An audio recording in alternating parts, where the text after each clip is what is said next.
projects, big infrastructure building, of course, lots of things going on. So yeah, it's an interesting market to work in for sure. It certainly is. And yeah, I mean, one of the things that I really loved about it was the multicultural aspect of the fact that it's in the Middle East, so it's like right by Europe, right by Africa, and right by Asia.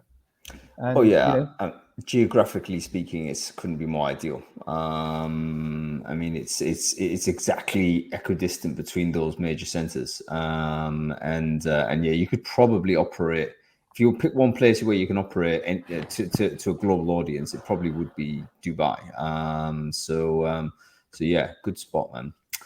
Anyway, welcome everybody to Brainfood Live on Air, bringing it to you every Friday as we always do. Welcome everybody to the show. I'm super excited today because we're going to be shifting our format. Usually we have a panel kind of approach, but today I thought it would be suitable to have just one person on as the guest today, simply because I admire and like this person so much.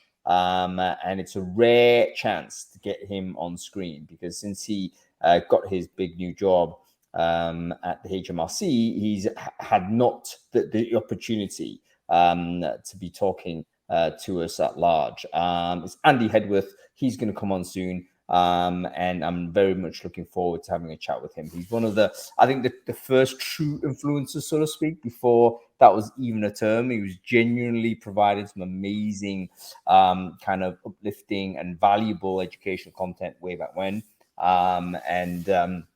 Yeah, it's going to be great to have a chat with him about recruitment leadership of a massive organization. I didn't realize 66,000 employees work for the HMRC.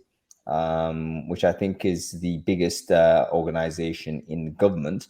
So it'd be fascinating to learn what it is to recruit for that and actually lead what is got to be a massive recruitment team for that. I don't know how many recruiters you need to handle an organization of that type of size, but probably several hundred, I imagine. So yeah, it will be fascinating.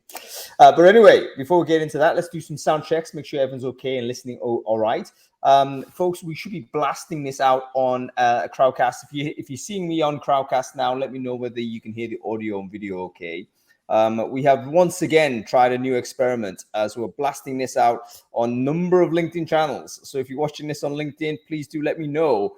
I am not 100% confident this is working okay because it is so new. It's working on my LinkedIn at least. That's cool. But we have a new technique. I think Stephen O'Donnell is helping us blast this out. So you should actually be watching this from the TA Tech Company page as well. And if you're doing that, hello, good to see you. We're going to do a LinkedIn takeover as soon as I figure out how to do this properly. We get 1,000 people broadcasting Brainfood Live to everybody. Wouldn't that be a good idea? Hey, anyway, we're getting people who are saying they can hear on Crowdcast. Can you hear me on LinkedIn, folks? Give me some sort of indication. Let me just check my. Oh yeah, some people are loud and clear. Thank you, Laura. Very good. Okay, people can hear us. That should be fine. Okay, let's get on with the show. First of all, we always need to thank our sponsors for this show. Remember, folks, we cannot run Brainfood Live without sponsors every week stepping up and saying, we want to support this and want you to keep going. So today, I'm very, very pleased to say our sponsors are Willow. Willow are one of the most amazing, in fact, Scottish technology companies. I mean, big up to all the Scots that are building amazing HR tech. But Willow are one of the really interesting organizations that have emerged in the video space over the last couple of years. And they're doing some great things, particularly for the agency and high volume market, asynchronous interviewing. But anyway, I don't need to talk about it because we've got one of the founders on who's going to help us talk about it himself. This is Ewan Cameron. So let me see whether I can bring Ewan on. Hopefully he's suitably attired in obnoxious swag. He can tell us all about Willow. Let's have a look if you can get him on. I think he's coming. There he is. Not only subtle swag, but an obnoxious pair of spectacles, Ewan. Good Lord, they're amazing. I love the color, man. Thank you. It brightens up my day a bit. That's fantastic. I need to get a pair. I love these specs, but they're the only ones I have, and basically I'm a bit bored of them as well. So now and again, I need to just jazz it up with what you've got there. Ewan, why don't you tell us a little bit about Willow? What is it? Who should care about it? How are you guys getting on? Give us the overview here. Thank you. Well, great to be here. I'm Ewan Cameron, co-founder and CEO of Willow. I started the company because of my own poor experiences in hiring and interviewing for jobs. I'm also someone with dyslexia, so I wasn't able to show my own strengths on the CV. So I decided to build something better back in 2019. With Willow, you can invite candidates to interview through your own dashboard or through your ATS. And we're now next week launching with Workable and SAP Success Factors as additional integrations, which is exciting. Candidates can then record their own responses in their own time using text, audio, or video. This provides obviously flexibility for you as a recruiter. You no longer have to spend days phone screening, scheduling, dealing with no-shows. And did you know, this is an interesting stat that we just pulled out from last quarter, 35% of our candidates that go through the platform interview between 6 p.m. or 6 a.m. Not many people interview between that time, so pretty cool to see that candidates can now use Willow to interview out of hours. That's actually really interesting. And by the way, it's something we've never really thought about at all. Like we organize according to our suitability, and candidates, because they want the job, of course, they're going to try and be flexible, but you might be catching them at not the perfect time. They may be rushing to drop the kids off or something, or they need to, there's an Amazon package that might be arriving that's distracting them in their mind or whatever.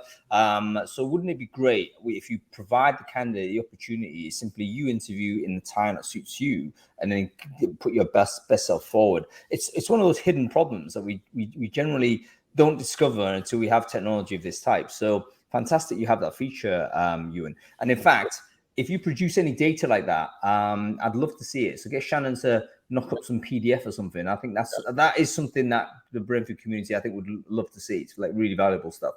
Absolutely, yeah, that'd be great. We'll do that. We've just been working on some data recently. So did over 150,000 interviews in Q1. So there's lots of data in that massive data set to kind of delve into. As you mentioned, obviously, it's a great way to capture all those candidates out of hours. But also, I guess the beauty of what we do is that it's consistent. So every single interview, you're asking the same questions in the same environment over and over again, which obviously allows everyone to be on that level playing field, which is even more important. Yeah, can you give us some insight? Like, I know you don't want to give the game away any spoilers here, Ewan, but from those 150,000 interviews that you've spotted over the first, or you've harvested over the first 3 months of this year, what kind of things struck you? It's like, oh, that's kind of interesting. I didn't realize. Yeah, so first of all, that key stat I just gave you there, outside of working hours. Another interesting one is more than 40% of the interviews were happening during the weekends. So that's quite an interesting stat as well. Not many recruiters, I'm sure, that are listening interview on weekends, but obviously candidates love the flexibility of that. So that really stuck out to me as well. And then the amount of time that it actually takes to do the interview is a strong one. So if you look at the typical Willow interview, it has 6 questions in it. You can ask up to 20, but the average is 6. And the average candidate is taking between 15 and 20 minutes to complete their interview. So again, interesting time saving there. A lot of the people on this call and a lot of the people we speak to are taking 30 minutes or an hour to interview a candidate at the early stages. But you're allowing candidates to do that in 15 to 20. So time saving there from a candidate perspective. I tell you what, I wonder whether that's the lack of small talk, Do you know when you interact with a human being, inevitably you have to just do some chit chat because that's just how human beings need to operate. But the chit chat is actually time, and it's not accounted for. So hence every interview is like 30 minutes is probably what we've scheduled in the diary. But in fact, that's an unnecessary period of time because, yes, you might get on well with the candidate, but you're not there to really build a personal relationship with them. They're there to, get through this process, and the candidate feels much the same way. So the elimination of chit chat, folks, isn't that an interesting innovation that we might see? Yeah. All right, Ewan, listen, who should care about this? What kind of recruiter typically uses Willow? What is the person that needs to be looking into this as a tool they can use for them and their team? Absolutely, great question. So high volume, anyone that's hiring in high volumes, anyone that's hiring in early careers or graduates, those are the key kind of companies that are using us today. We've got kind of scale ups like Hotjar, Go Cardless, HelloFresh, Tunstall Health, all scaling up globally, looking for ways to make either their graduate or their early careers schemes more efficient, getting people through the pipeline. And that's kind of our typical customer base. If you want to learn more, willow.video, that's WILLO.video. You can book a demo with one of us. Yeah, fantastic. Make sure you insist that Ewan gives the personal demo. Let's get the CEO still involved, bring him back down. I will personally do it. All right, fantastic. Ewan, listen, great to have you on the show. Thank you so much for delivering that pitch for us. Hang around. We're going to have a really good conversation with Andy Headworth. He's obviously running a huge organization as well. I wonder whether there's a obvious application for this in the government sector at some point. So great to see you, Ewan. We'll catch up soon, mate. Thank you. Thanks to be here. Cheers. Great chat, and wonderful to see a product make that type of impact. Okay, man. Let's do a quick review of the newsletter. I don't know whether you've had the chance to do that whilst you're sunning yourself. By the way, have you noticed that Adam's a bit pink? That is because he's Scottish and he's been in the Middle East. I was looking at Ewan's colour there, thinking, why does he not look the same colour as me? He's also Scottish, but I don't know why I look so red. It's because you're sunburned, mate. You've done no, in the mirror I look brown. Nah, this is like super right. Okay, so I enjoyed your poll around quality of hire. Okay, and 48% replied that they do nothing, but they want to do something about it. Seems like there's a big opportunity here for somebody to fix this piece of missing information. I think that every organization has got the data they need to be able to measure this, but it's in disparate systems and they haven't connected it. So imagine if you could have a situation where your HR system was also your applicant tracking system and could talk like to the HR system. That would just be terrific. Quality hires very difficult, a very contentious subject because it means different things to different people. But I reckon time to performance is a good, measure of that. So you'd expect somebody to be performing at the 2-week period or the 3-month period or whatever it is, depending on the type of job. And if the average is 3 months and the person's up to speed and hitting their targets and expectations by month 2.5, then they're a great quality hire. Whereas if they're taken till month 5 and they're like on the verge of hitting their probation period getting extended, then they're not a great quality hire. That type of thing is something we could probably work with. Time to performance or time to productivity, some people like to say, and whatever that measure is, and obviously it will change according to the job nature of the job and maybe the experience of the candidate as well, and maybe even the newness of the job. Sometimes you have a job that you actually don't know what is productive, but if there's some different measures you could use per job, per function, so to speak. But it's a useful one to think about. We're going to do quality of hire at Brainfood Live at some point next month, I think. So it could even be a couple of weeks' time. We'll run that. We've got people like Rob McIntosh got something to say about that. I think Chloe Morrison. I think Chloe's watching this today. She's coming on. And I believe Andrew Godamski, who's obviously amazing. He's going to come on and help us chat about that as well. That's the topic we're going to run. Okay, give us one more, mate, or a couple more. Well, I mean, you couldn't really read the newsletter without reading about artificial intelligence, could you? I'm sorry. That's true. There was almost nothing in there that wasn't artificial intelligence this week, but it's fine. It's flavor of the month. And it's going to be flavor of the next coming years, I would expect. One thing I really love is the emergence of AutoGPT, which not only creates text, but it reads the web as well. Yeah.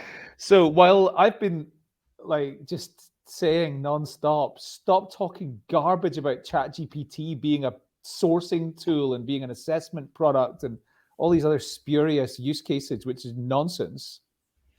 Actually, AutoGPT might be. There's quite a lot of things it can do that ChatGPT can't do. If it works, and I haven't tried it, so I don't know. That's true. All of these are like really people who've fiddled with it and got really advanced. But it is it's very hard to make anything definitive. Like, don't make definitive statements at this point about AI, because you don't know what's going to happen tomorrow, and that could totally change the game again. But GPT is something that is, as Azam said, connected to the internet and basically seems to be able to operate and execute decisions based on your your goals. You set it a goal. And if you have the right permissions enabled and various accounts enabled, it will go ahead and do those things for you. So potentially an exec assistant for everybody. Crazy times, man. Okay. Absolutely. Just one more, which is about LinkedIn's verification. Yeah. So I think this ties in with the fact that if technology creates everything and everybody that's online and everything they say, then we do need to do things to get to a better, source of what's true and what's not. And I don't mean Elon Musk's Truth GPT. I mean LinkedIn's verification. Yeah, I mean, it is a big one. And so Twitter have done it, Facebook have done it, but they get users to pay for it. Yeah, LinkedIn's not going to do that, and it's going to be doing the opposite of that, which is, well, it's not going to pay you to verify, but I mean, clearly everybody that wants to be credible on there is going to need to verify. So it's a good thing to do. Yeah. By the way, folks, what do you think of LinkedIn verification? I think it's worth making the distinction between Twitter and Facebook, because I think Twitter and Facebook have treated verification very much like a premium thing that you upgrade to. And it might get you more permissions, but you pay for it, and there's no actual real verification other than giving your phone number. Whereas LinkedIn are actually not charging you for it; they're encouraging you to do it, and they've got some verified. They're using a third-party sort of software provider to help them do that, which is looking at government data. So very similar to how banking systems might work. It's like a know your customer type of thing. People are going to have to basically submit photo ID in. On digital way, probably even hold it up to a screen and stuff like this. So will you do it? Let me know in comments below. We had a poll, I think 2 weeks ago on that, and I think basically the just under half of the Brainfooders said they would, and the about 20% were ambivalent, but only like less than 10% would say absolutely not. So I think as recruiters we may be biased, and because we obviously have a particular heavy usage of LinkedIn, and probably we're tired of fake accounts and dodgy accounts as well. So it might help our credibility. You can imagine candidates simply ignoring non-verified recruiters at some point, right? So there may even be a filter at some point where you could set up a response to say, look, anybody messaging me that hasn't got a verified account, it goes into this inbox and you forget about it. So I think recruiters are going to have to do it, really. Yeah, I agree. And I think that everybody probably will end up doing it. And it's going to be interesting that it's interesting the way that they've said they're not charging people for it. Because if they did that, then they'd be inferring that there's a problem with fake people on LinkedIn, which I don't think they want to say, whereas Twitter can't exactly hide from it. Facebook can't exactly hide from it. Right. And yeah, I think it'll be the bit that I'm interested in is what happens when most people have done it. Do we have distrust of people who haven't done it? Yep, so I think that's so. the bit I'm interested in. I think that's it's an obvious implication. It's similar to someone without a photo on LinkedIn. I mean, you don't just like you kind of viscerally judge it, and you think, what's that? Oh, it's a little less trustworthy than someone with a photo.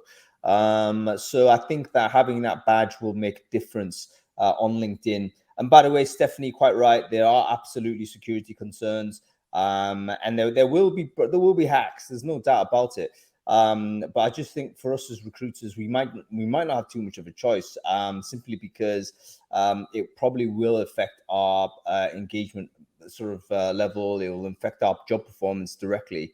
So yeah, it's gonna be tough. And you can imagine from a job seeker point of view as well. It's like they're gonna also be highly motivated to do it. because they want to increase the trust signal that yes, they did work for this company for this period of time, and that's been verified.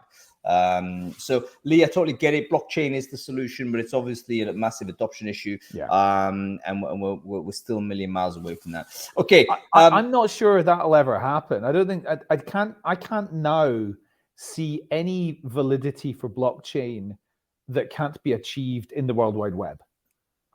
I can't see anything that can't be done in the system we're in. Well, it is about the proof. It's a trust level. I mean, it's a next level of trust. It's in the sense that it's programmatically verified, so you don't even need to trust it.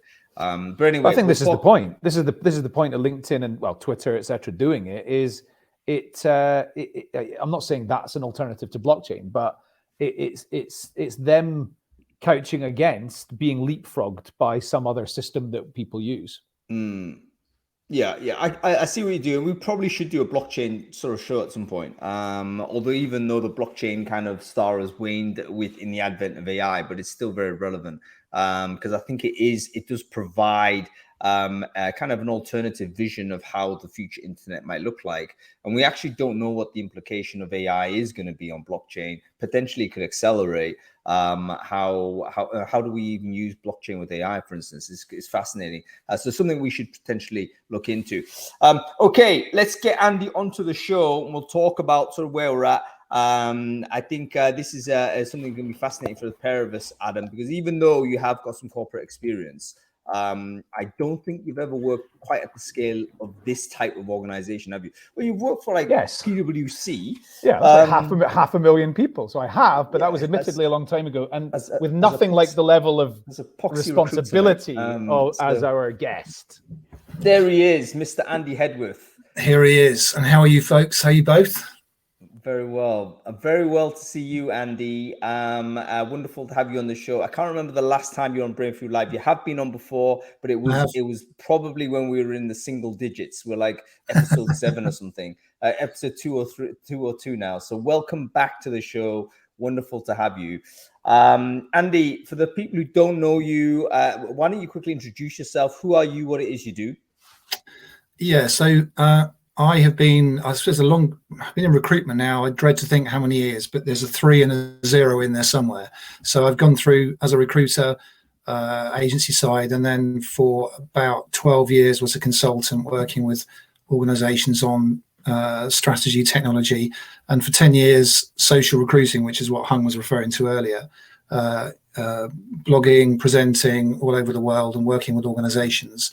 And then 7 years ago this summer, I got that call, as people in the consulting world do, and say, got a role here in the civil service. Do you fancy coming and helping us sorting our strategy out? And it took my now boss actually about half an hour to persuade me to think about it, because I'd never even thought of a civil service role being, in the private sector, and then took the role. And 7 years later, I'm still here. I loved it. I came in as an interim. And then once you get under the cover, and we'll talk about that more, I'm sure, in a minute, scratched the surface and absolutely loved my time here. And then I've gone through a series of journeys to get to my current role. So, and still here 7 years later and still loving it. So if you'd have said to me, Hung, when we spoke 10 years ago, oh, by the way, you'll be in the civil service, I'd have gone, you're barking mad. And yet here I am this time later, loving life and thoroughly enjoying the place to work. I mean, Andy, I remember when you took that job, and I raised my eyebrow thinking I didn't expect that to be Andy's next move. The challenge was a challenge, though, Adam, because what happened was because I went as an interim to start with, it was presented as the challenge. So the IT side of HMRC, which is about 4,500 strong, were just about to go through the build of what is now making tax digital, and the digitization of the tax service and the apps and you doing it online. And they hadn't built that, and they needed sort of 1,000 digitally focused people to build it, but they needed to recruit them in about 18 months to 2 years, and they had exhausted every avenue. And then that was so I came in on the back of, right, how do we recruit 1,000 people in 2 years with skills that can't be found? We can't do it. So I went in on the back of that, that then opened the door. And as soon as you're in the other side of it, you then get to see the scale, the complexity, the variety of opportunity here. And that's that. So I guess it came in on that rather than the civil service sale. That just happened to be the client that was requiring the people at the time. Let's talk about that as the first challenge, Andy, because the perception of the public sector, the perception of the civil service, even the perception of HMRC, it's a tax office, right? So those strike me as potentially interesting recruitment challenges, aren't they? Especially if you're recruiting people that aren't familiar with any of those places, and you want them, you want to diversify the skill set and diversify the minds, sort of the thinking, and getting people from different places. How have you tackled that side? I guess this is an EB question. Like, how have you tried it, or have you just accepted, hey, listen, we're just going to have to deal with that? You know, we can't remove the functionality of what we do. We'll just plow on. What's been your approach?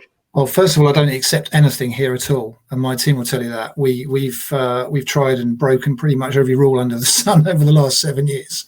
So the challenge was originally that to start with, and it was probably a bigger challenge with the perception of hiring managers thinking like that than it was us reaching out to the external world. So they tried up until that point. Civil service jobs is the default job board we have to use. And they would use that, and they were using, I don't think it was TMP, but it was the incumbent before TMP, who were just running campaigns and just like post and praying for everything. So my strategy from day one was to bring an external team in, flip it on its head, and go private sector, basically, and go proactive on everything we did. Brought in LinkedIn Recruiter, we brought in Indeed, we brought in JobSite, we brought in other tools as well that we could use to go out and look for people. So first thing we did was recruit, 4 good external recruiters and hire them in from the external world. And then 5 of us went on a journey of not only doing the recruiting, and we'll come back to the brand bit in a minute, but also trying to change the mindset of everything that went on here that was what you might say is classic civil servant-ish, and tradition and policy and process, using an ATS that was far from perfect. Still isn't, but anyway, another conversation. And so we did that, and we did everything from, we changed the way we interview, we changed the way we sift, we changed the way we approach candidates, engage them, we speak to them, we did all the things that a good proactive team of recruiters would do. And it was received incredibly well inside the IT side, because it was a breath of fresh air, and actually they could start to go out and reach people that they weren't reaching before. And the flip side of it, going on to the conversation of the brand, all we did to start with was we worked a story of what we were selling. So to your point of we're with a tax authority, we're here to collect money, but what are we here to collect money for? Well, we collect money for all the public services, the health service, the policemen, the firemen. So we started to build a story around, do you know what HMRC is? Do you know what we do? Yeah, you take tax off us. No, we take tax for a reason. And we want to make it better, we make it more efficient. And we're building this digital platform that is the like of which has not been seen before in the UK. We've got the biggest transformation projects that were going on in Europe with the way we were doing the digitization and attracting some fantastic people. And that's how we sold it. We sold it on the tech, the journey. And then when people have joined the civil service, we were just, we're 4,000 people of 500,000 people. And there are 400 departments here, all doing different things. So, we were selling the journey of, come into this IT department. And then when you're in the civil service, the ability to move around to different departments, to different projects, exciting work and stuff you'd probably never even heard of. And suddenly, because we went after the architects first, Byron and myself and Pat and the others, we got the architects really excited. We got them interested in a project because, yes, money was an issue. So we couldn't go for the top 20%. So we settled on the 80% of the marketplace. And we engaged them, told them the story, told them what we were doing, brought them in, did workshops, did open days, did all the usual things. It was the personal thing that they've never done before. And the civil service still don't do it like doing a lot of in terms of engaging people proactively for recruitment. And so once we told the story, we didn't have a problem. we got them hooked. And so it was more about appealing to the mindset of the people we were recruiting, with a little bit of civil service and HMRC, but it was the solution we were selling that hooked them in to start with. Yeah. So the way, go ahead. I'm going to say something. I was going to say, yeah. I mean, the one thing that you kind of you expressed it clearly, but I want to just talk about a little bit more detail. Is what does HMRC do? It collects tax, but what does it really do? The whole country runs on what HMRC is delivering to the nation. Yeah. Right. And so what you've done is you've gone, what's the real story here? What's the thing that we're doing to change people's, existence? And you've conveyed that in a slightly better way to the market than a lot of corporate organizations do, which are maybe doing interesting things, but they convey so badly what their real genuine purpose and value is and why people should be interested. So that's an employer branding bit. But then the other bit is you've conveyed really effectively what's the challenge in here. And it might be a public sector organization, but the challenge in here is something that nobody's done in this country before. So it's monumental and career defining things that you could be working on. And we still continue to do that today. So the projects, the evolution of them. And the other thing, we go forward a few years, think of COVID. We were given the directive from the Treasury when COVID was going on to say, right, we're going to do this. You've got 4 weeks, guys. You need to build this because we need to do that. And we were standing up projects in 6 weeks that delivered, a lot of the schemes that help benefit many people in the country to, over that course of that 12 to 18 month period. And again, the stand-up speed of programs of scale that we delivered was just phenomenal. They were working 24/7, literally for 6 weeks, and split teams to deliver these things.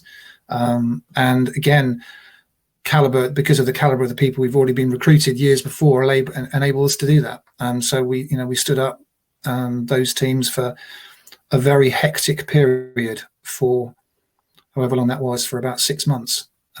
But they all got delivered. And again, we had that window of a year post-COVID there where people saw what we delivered to the country, and because they actually felt it personally.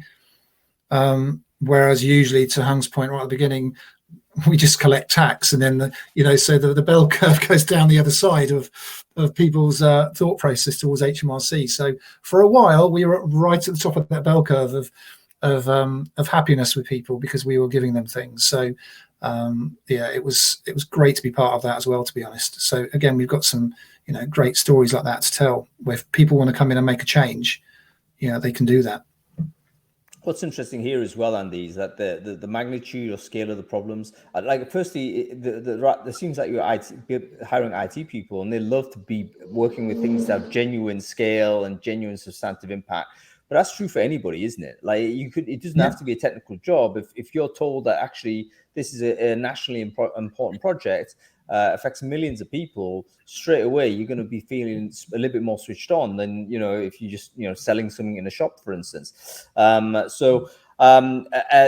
is interesting. But also, over time, the stories improve, don't they? Because you start having the internal case studies you can roll out. There's more conversations you can have. So you start building up a really good body of narratives, if you like, that you can have conversations with people that might previously have not considered the government or the HMRC as an option. So maybe you get more powerful as you get forward, the ability to convert people.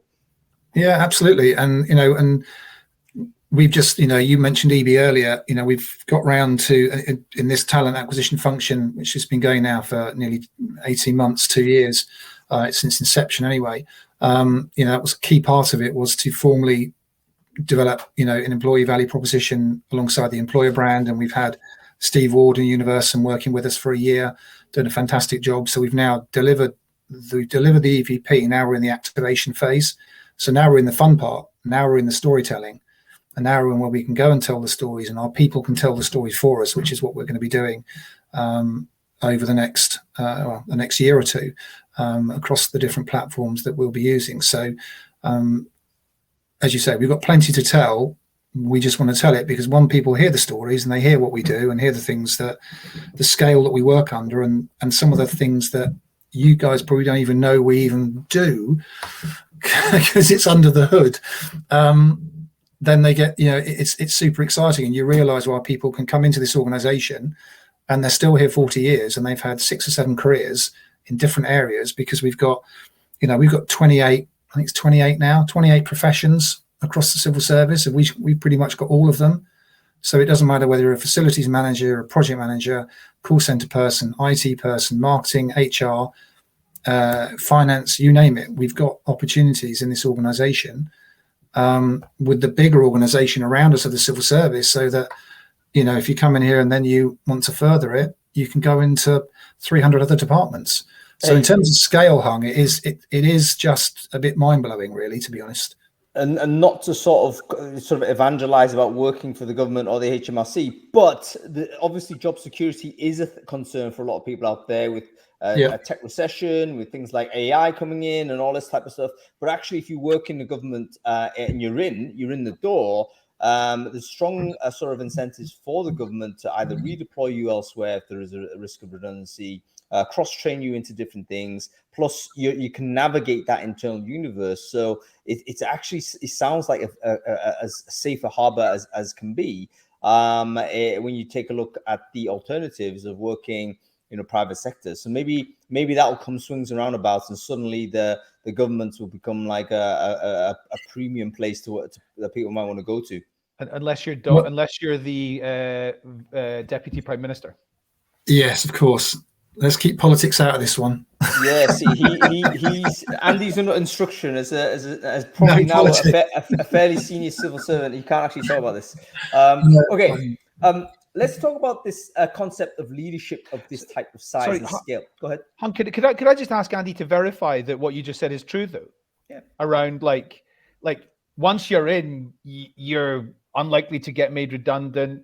You are going to have access to looking for other opportunities and getting trained, and the opportunity to move into other departments and things like this. This is all correct, is it? Correct, yeah. So if I just want to give you an idea of scale for people. You asked me a question, before we started this on email. I just want to give people an idea of scale, because for a recruiter coming in who doesn't necessarily know what the public sector is. You mentioned it earlier. We are, I think, the second, we always argue, first or second largest organization here. So there's 2 or 3 of us. We have got the 66,000 people, 28 professions. So we cover every profession. We've got, within inside HMRC, we've got 12 core business groups, which then secondary areas goes out to about 30 different groups covering everything you can imagine. We've got 14 regional centres. So these are the brand new purpose-built by us modern regional centres in 14 cities: England, Ireland, Scotland, Northern Ireland. England, Scotland, Wales, Northern Ireland. Another further 11 specialist sites. So that's the footprint of where we are. So when we come to recruitment, being able to recruit pretty much anywhere across the UK is also another benefit. And we can look at then moving skills, and if we need to move skills around, we go to where the skills are, if possible, location dependent, obviously. So and the scale of that then goes into the work we do as well. So if you think about, as I said, we've got some of the biggest transformation programs going on across Europe at the moment, digital transformation, if not the biggest. And one of the projects, which is public, it's public information, so I'm not sharing any secrets, is the whole single sign-on project. So we are working on this for the government, so that you are able as a customer of ours, of anyone else for the government, to be able to log on and literally do everything from one login. Now, if you imagine the complexity of that, from a passport to a driving license to universal credit to tax to every other of the 300 odd departments that we've got, 400 departments, the complexity of building that and the scale and the architecture required. To go back to your point earlier, Hung, about making it a fantastic place to come and learn and do something you're never going to do again at the scale and speed. It's you can sit there and blow your mind sometimes, but it's so for recruiters coming in, and getting their head around that sometimes is, because I went from, so I came in and did the first role in the IT department, and that first year we recruited, I think, 550 people, which was unheard of, and we had that's an audited figure. At the end of that year, I was then asked to go and lead recruitment for the whole of HMRC then, so 5,000 to 60,000+, and do the same thing again. And for me, as an experienced recruiter at a senior level, to take it from an IT side of 5,000 people to jump, 12 times as big, that took me 3 months to, saying earlier, it took me 3 months to assimilate that and get my head around it, and then play politics at the same time. And then I had big team politics, big department politics within HMRC to play with. And it took, even though I'd been there 18 months, it still took me 3 months to get my head around the scale of it, before, to be able to then sort of move on and get things done. So it's that's one of the challenges when we come in for the first time. Let's keep leading on that, because that takes us right to the core of the topic, Andy. The leadership at mega scale. Yeah. How is it different? I mean, is it simply you got to speak to many more people to get familiar with things? Is it just an information absorption challenge? Is the main issue? Both. Yeah, I mean, from a leadership point of view, it is scale. But one of the things that the civil service does from a leadership development is always leading through others. So you lead through the people that, you lead through your teams, you lead through their teams. So that's the philosophy of the way that the civil services looks at leadership. From my point of view, it's about getting out and, the stakeholder management, getting out, seeing as many people as possible, talking to them, understanding the problems. That's old school recruiter in me, because I wanted to hear it and see it. Recruit a damn good team of leaders around you, which I have now. I've got 3 very good leaders that are working for me, and they've got good teams underneath them. And so that allows me then to permeate the message across the organization, because you can't get round, just to give you an idea, currently we have probably got, because once you're a manager, you become a potential hiring manager. Every manager can hire someone.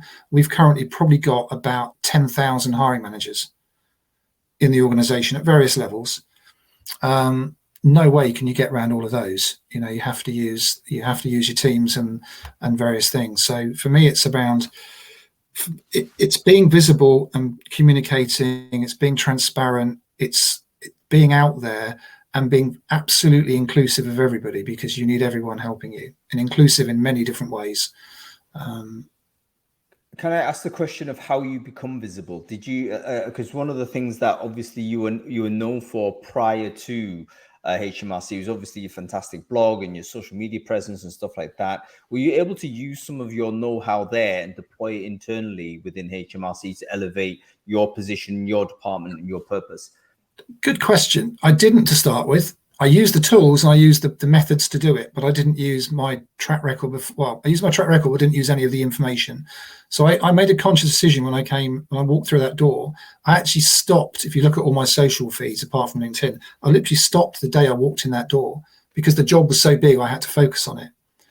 And then slowly the bits, we started to bring bits in, but I used the methods, the tools, the ways of engaging groups of people, the social networks, the LinkedIn networks, getting people hooked on, how they, telling the stories and getting people hooked on that side of things. So trying to generate without trying to ram it down their throats, because a lot of people weren't interested in social, believe it or not. Still, they had a job. If you're in here with a job for life attitude, which a lot of people had, we had to persuade people to go on LinkedIn to build their profile for internal moves.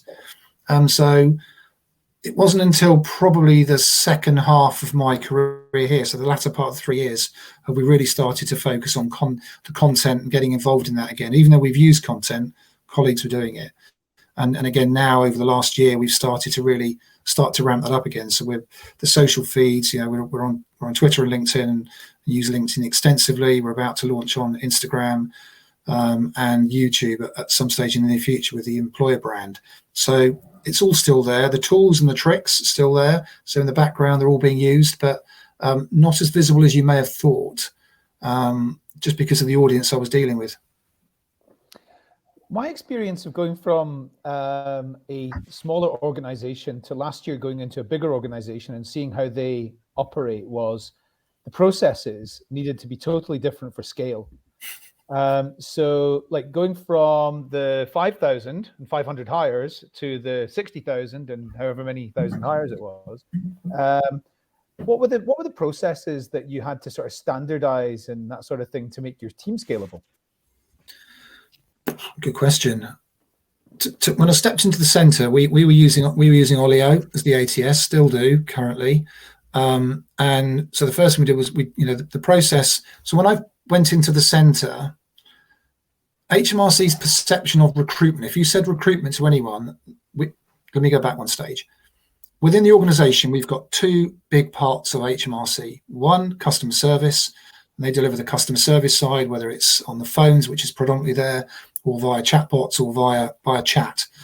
And then we've got the other side, which is the compliance side, which is where we collect the yield of the tax, and that's where the tax collection comes in. And those are the two big areas. When I came in, there were 25,000 each. They're the big machines of the organisation, and therefore the big influencers and the big drivers. So when I first started, when people said recruitment to everybody was campaign for customer service, big campaigns for the customer compliance. And I mean thousands at a time. We were recruiting at the time when I came in, probably about 8,000 people a year in those. So scale was like, okay, this is a bit crazy. So the first thing was to try and actually get that sorted out and show people that recruitment wasn't just running a campaign for 1,000 people, because that was a perception problem. They just thought, oh, run a campaign for 50 people here, 100 people there. So back to your question about process, we looked at the process of Olio and what we were using and got that as smooth as we could, because it was a bit bumpy. All the time iterating that part of it. So there's nothing we could do to change that. Couldn't change the supplier. Not much influence in the supplier because it's run by government recruitment services in Cabinet Office, and they hold a pen on it, and our ability to influence was very limited. So, but what I did do then was, okay, so that's the backbone of the numbers, but what about the other 4,000 people we recruit every year that doesn't sit in the volume? So they're all everything else that we recruit, and how do we go and find those? So it was very much about, then I just built the team from there. So we put recruiters in, we put a recruitment marketing team in, we went out and found some technology to use, we expanded LinkedIn, we brought in recruitment business partners to act as the engagement with the business, and then we started to understand where we could influence in the organization, where the problems were, where the issues of recruitment were, and so we picked off the problems out and bit by bit, really, to be honest, because it was, it's eating the elephant bit by bit, isn't it? And then we slowly built it up. We developed the reputation. We delivered, and reputation grew fairly quickly from there. And then it was a question of trying to manage demand of people coming to my team to help them with their recruitment and deliver against that as well. Because, and it's a challenge for the listeners or the viewers here. So we've been trying for 7 years to try and figure out how we can define my proactive recruitment team. And we've defined it as hard to fill roles. And by that, I mean, if you stick a vacancy on civil service jobs and you get 50 good applications, you don't need me to go and do the recruiting. But if you try and put one on and you get 0, come and talk to Andy and his team. And we still haven't defined better than hard to fill roles over the years. That's our definition, which is crazy. And then rapid reaction, emergency force. Yeah. That's it. So anyway, so that's how we did it, and that just then that grew, and we took on more of the back office, we took on more of the operational work, and we the scalable large campaigns we worked on. We tried to make them as efficient and iterative as possible. We cut chunks out and cut sections out to try and bring down that. You mentioned time to hire earlier. We started at 160 days for some of these campaigns. And then after a couple of years, we were down to 63. So we did a pretty good job with that, to be fair. And that was with using Olio and still fine tuning it. That's really interesting. What I'm getting from this picture, Andy, is that it's a huge challenge, huge scale. It's senseless to go and just sit there for 3 months and strategize everything. You got to go in and sort of take bits of it and then attack those bits and then build from there.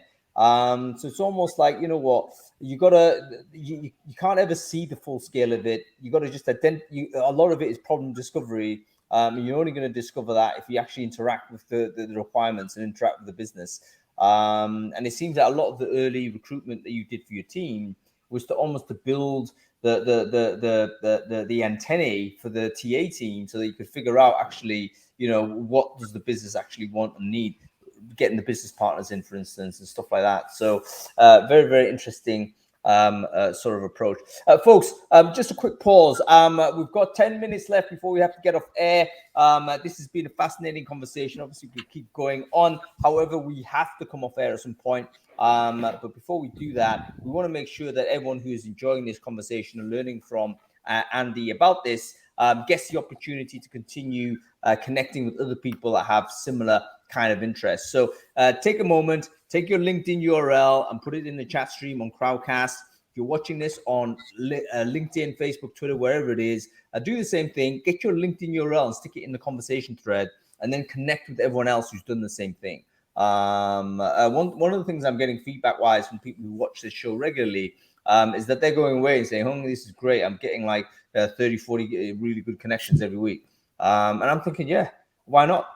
You could really deepen your network by simply paying attention to Brainfood Live. And if that helps you, build a denser, higher quality network, then why not? Go ahead and do that and connect with everybody. Okay, Andy, in terms of sort of advice you would give yourself, now I guess it's one of these where, you can, it's never going to stop. This journey is going to keep rolling forward. There's never a situation where you can say, right, job done. But see whether you can just pause on what your immediate urgent actions are now. And if you could teleport yourself back to where you were when you took on that, big scale up from 5,000 to 60,000, what sort of things would you now advise yourself that you think, yeah, that could have saved me 6 months had I known this? Have you got any observations you could share? It's a good question. I think that it's a good question, because some of the things I would like to have done would have been technology focused, which we didn't have the opportunity to change. So we had a good go at doing that, and we didn't get there with it. I think from my point of view would be speak to more senior people quicker. I think I was a bit reticent initially, not scared, that was the wrong word, but I was too focused on trying to get something delivered. I could have spoken to more of, the main directors, ex-com, senior directors, and sown a seed quicker to allow things to flow faster further down the line. And I didn't do that. I was too focused on the operational delivery issue at the time, which was substantial, to be fair. That would be one. Andy, that sounds like, to me, one of those things that you would only have known with hindsight, though. So it sounds like you probably didn't make a mistake. It wasn't a mistake, but I pitched at the director level. But actually, yeah, you're right. In hindsight, knowing the way the organization works, level of influence down. And I think probably being braver, even braver, because I was brave with some of the people decisions at the time. Now, that's not as easy in the civil service as you can imagine, judging when you said those comments earlier, Hung. So I was quite brave already anyway, bringing the people in, maybe looking at what we were working with and how we presented ourselves, and how we then delivered certain aspects would something I'd look at now. But it's always the same when you inherit. You can always look back and think, yeah, what if? But you don't have any choice in reality. You obviously make the most and you develop and train people as best you can. But no, to be fair, I was pretty happy with that year. I mean, the other target that year that my boss gave me when she offered me the job, let's be fair, she offered me the job on the 23rd of December, and I started on the 28th. So that was the process. So can you just revolutionize recruitment? Oh, and can you deliver Brexit, please? I want an extra 5,000 people on top of your demands next year. And that was my brief. That was my sort of like objective. So that was also in the back of my mind to deliver that. And we delivered Brexit 3 times in the end for about 10,000 people in total. because of the delays of Brexit. So can you explain what that means, deliver Brexit, Andy? So as part of the arrangement for the government, we were required to take over the borders, the different customs borders, every access point into the UK by air, by sea, by land. And therefore, we're also required to build all the rebuild all brand new customs arrangements for people to trade with us and buy products and sell things. And we had to build all of that and man then all the inland border clearance facilities as well. So the 5,000 people represented people to build, to manage, and to develop the relationships, you know, in all the different parts around the UK. And we're still doing a lot of that now. And we delivered the 5,000 total in the first year. And then, of course, that got delayed, and then that got extended again and extended again. So by the end of it, I think the total was best part of 10,000 people over 2.5 years for that. So I do remember that. It was the customs officers, weren't it? Because there was like a massive spike in demand, and we actually didn't know what a customs officer was, because we obviously were in the EU for that period of time, and we'd done without these people, and these folks had gone and done different jobs. So you need to kind of recruit for effectively a sector that hadn't existed, and I guess cross-train people. Yep. And I think the other thing as well, which was so one of the things I was talking about when I went into the organisation first of all was total workforce solution, and I was banging on about it forever, and then of course no one really got it, understood what I meant, but you know, hopefully everyone listening here understands what I mean by that. And then COVID happened. So we had 300, 400, 500 contractors running at any one time across the organisation, like any big company. And I've been banging on about TWS, and then suddenly COVID happened, and it was like, Andy, can you find us 2,000 contractors, please? And can we have them in 2 weeks' time? So this is entry level people come and help us in the customer service side. So that then kicked off a completely new function for us, which was setting up, managing, and delivering a complete end-to-end contingent labour division, which we'd never done before. Which was everything from policy to process to governance to recruitment teams to where we are today, of which we're running about circa 2,500, 3,000 at the moment across the organisation, supporting us for fiscal events and things like that. So again, something that's came out of left field, but it allowed us to make that transition to a total workforce solution now, and looking at it in a proper way, in a balanced way. It also allowed us to do video interviewing, which we've been banging on about for ages. And suddenly, overnight, we had to interview 1,800 people for Brexit. And we landed the video platform in sort of 2.5 weeks, which was record time. So it was a good not good for a lot of people for obvious reasons. But from a business change perspective, it was a tremendous catalyst for us as an organisation, and allowed us to make that step to tools that would have been very useful like 2 years previous. And we're continuing to utilise that, that change, that focus of change. Why was there a resistance? Do you find one of the cliches about government is that they're quite resistant to innovation, quite resistant to change, and that applies also, I guess, to technology adoption, and it required like these extraneous kind of instances to shove it forward. Do you think that's a fair characterization? That's still persistent in government? Is basically risk averse and tech adoption. And is there anything you can do about it? What's your thoughts? So yes, business case is the favourite word in here. You've got to do a business case for everything. I would say from my point of view, I've been very lucky. I had a great CPO and Director General in the IT side, come in with a great CPO here, very flexible, very open-minded, very forward-looking. The organisation is like that a lot of the time, but in my area, I've been very lucky, and now as well with my boss to have that support. I think the word here is policy. You haven't mentioned the word policy yet.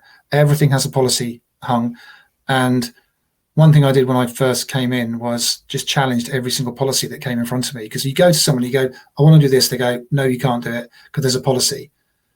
Right, okay, who said that policy? Who set it? And you keep going back down the chain and find out, for some of them, on a Friday afternoon, Jane in accounts made it up because she thought, oh, I'll make a policy, I'll just do a policy. Someone follows that, and suddenly it's become a policy. They're not all like that, obviously, but I think for me, the advice is don't ever listen to the word no, challenge it. Because if you've got something better, if you've got a better solution, whether it be tech, whether it be a way of working, especially in talent acquisition at the moment, and especially with AI and our friends with ChatGPT, etc., the number of things that could help us improve around the process, around every aspect of the recruitment process. Don't sit back and take no. Try it, challenge it, and people know me for that. Let's ask that final question, Andy, because obviously, as Adam mentioned at the beginning of the show, AI has kind of just consumed the discourse, and rightly so, because it is another extraneous event that's really reset the board in many cases in terms of what can be done with knowledge work and what have you.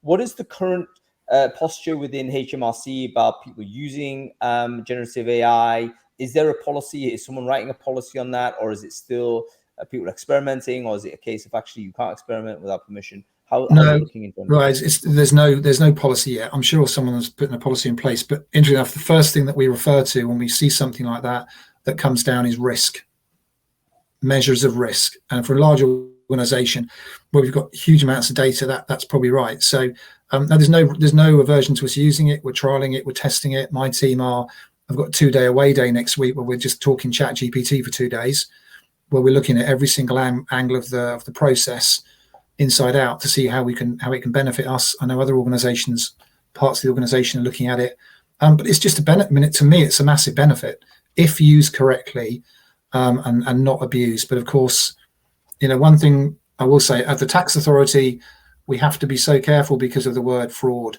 and the other side of ChatGPT, which is the scary side of how good fraud could be. And so our cyber teams are probably scaling quickly around this because they're in the defensive.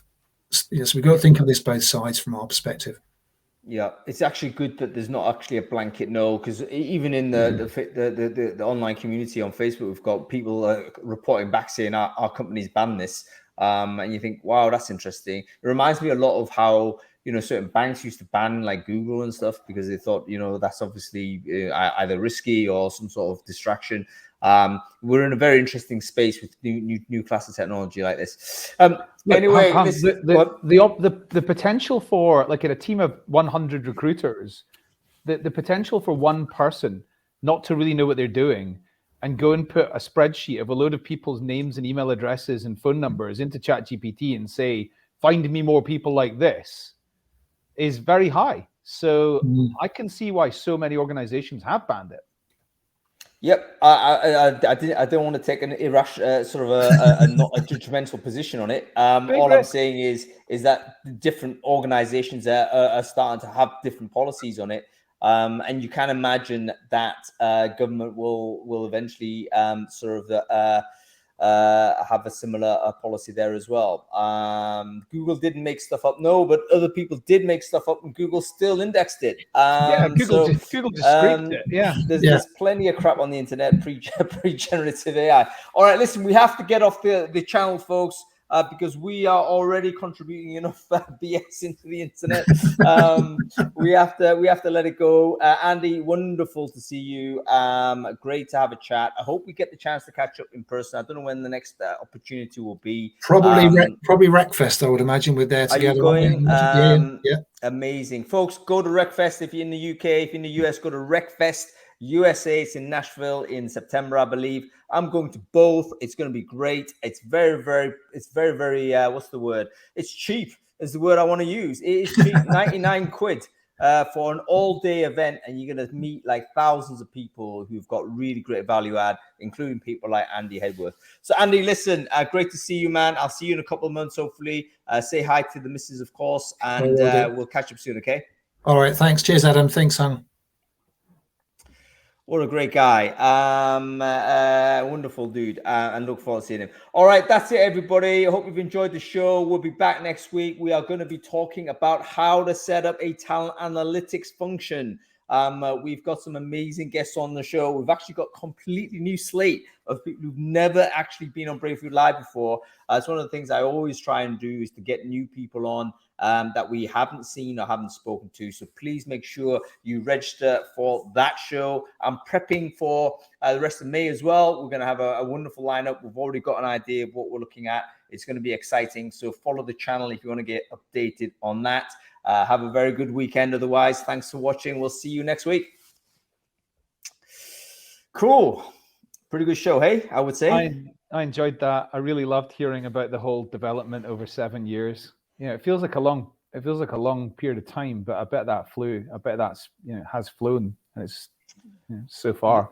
The way Andy's describing it, I'm sure it's a new job every 6 months. And when these new urgent requirements drop through, then that type of thing is exciting. And Andy looks well. I mean, not to say I would ever commentate on a person's appearance, Adam, but Andy actually looks really well. He doesn't look like a guy who's gone through the mill after 7 years, So he looks fresh. He looks fresh and looks great. So yeah, I'm sure that's going to be awesome for him. Anyway, listen, what you got planned for the weekend apart from topping up the tan, Adam? What else is going on? Bit of exercise and, as always, watching boxing. What's going on? What's the fight? Did you see Joe Joyce fight last week? Yeah. Surprising, eh? Well, you've always said how blooming slow the guy is. He's a walking building, mate. I mean, if you can get whacked that many times by another slow... I mean, Zhang was not that quick. He was quicker than Joyce, though. Yeah. I think he made some mistakes, but I wouldn't hold out a huge amount of hope for him winning a rematch either, to be honest. I don't think he wants that rematch. I think he needs. I don't think Zhang's great. He's just. No. I don't think Zhang's great. I just think he's a bogeyman for Joyce. He's just a better version of Joyce, basically. No, but I think Joyce would get knocked out by anybody who could land a straight punch. So you're looking at Deontay Wilder. Obviously, he's not a straight punch, but I would say Wilder knocks Joyce out. Tyson Fury obviously beats him. I don't fancy him against a skilled operator like Usyk either. I think maybe Joyce versus Joyce. If Joyce did to Wilder what Fury did to Wilder, and that's just constantly go forward. Wilder can't punch on the back foot. He's no good on the back foot. Yeah, but Joyce and Wilder are just diametric opposites in terms of dynamism, mate. I just see Joyce sitting there eating his right hands. He's going down. But I think Joyce versus AJ would be good. Have you heard what they're talking about for Christmas? Basically a four-way. So on the same night, Usyk v Fury. 2 rounds and then swap. No. Usyk v Fury and AJ v Wilder. Same night in the Middle East, probably in Saudi, in December. That's what people are trying to work towards. That's a $20,000 ticket minimum to get into that. Well, it's a 400 million purse for those. Yeah, it's 100 million each for the four of them. Yeah, it would be exciting to see it. I mean, hopefully those will get on. They're the top four, aren't they, more or less? So it'd be good to just throw them in there, and we'll see. But yeah, who are you watching this weekend? Well, there is Joe Cordina against Rakimov for the world title in whatever kind of some quite flyweight type thing. There's 3 world titles. No, that's on. Oh yeah, in America there's Tank Davis against Ryan Garcia. So I'll watch that on Sunday morning. I'm not staying up for it, but I mean that is an absolute super fight. Garcia is great. I mean, I'm pro Garcia, even though I think he's he's bitten off more than he can chew here. But he's the underdog in that fight. I think Tank Davis is the favorite in that fight. But anything could happen in that. And then there's also on Sky, Alan the Savage Babic against who's a Croatian guy who has next to no boxing skills, but he throws windmills, takes big shots, and that Congolese guy, Martin Bacoli, He's also fighting on Sky on Saturday night, and I'll tell you what, he's a handful in the heavyweight division for anybody. He smashed up Tony Yoka about a year ago, and he's a problem for anyone. He's just not getting the fights. Everyone's dodging him like crazy because there's no money in fighting Martin Bacoli. Yeah, because people don't really know him yet. That's it. Yeah. So all right. Well, listen. Enjoy the boxing. I'm gonna just have a bath, I think. So all right. I'll catch you later, everyone. See ya. Bye.